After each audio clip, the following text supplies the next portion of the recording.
So recently, I built a PC. As you may know, some CPUs are better than others. The same can be also said about the chip or die inside the CPU. No two CPUs are the same.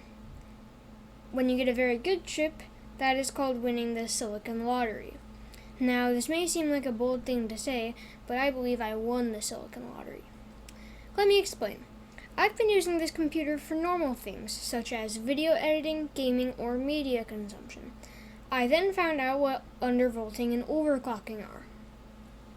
I decided to do a mild undervolt and overclock, making my CPU run at 5.6 gigahertz, or 5.6 billion cycles per second, which is 0.2 gigahertz faster than the maximum advertised boost clock.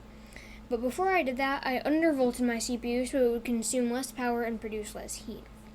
I heard minus 20 CO or minus 15 CO are pretty good settings, so of course I went with the more aggressive option, minus 20.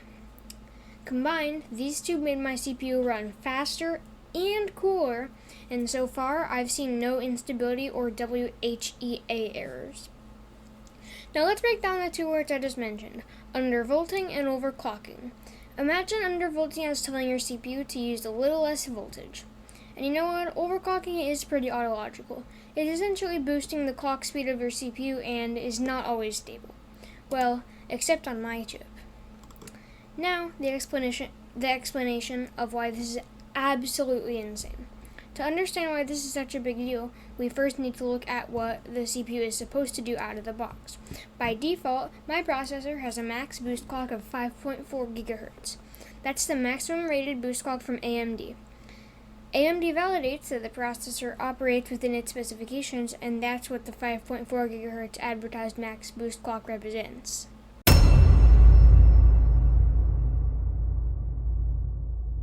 Undervolting is also usually unstable. If you undervolt too aggressively, it doesn't have enough juice to perform basic tasks. Now, my CPU can run with a minus 20 curve optimizer setting while simultaneously overclocking to 5.6 gigahertz.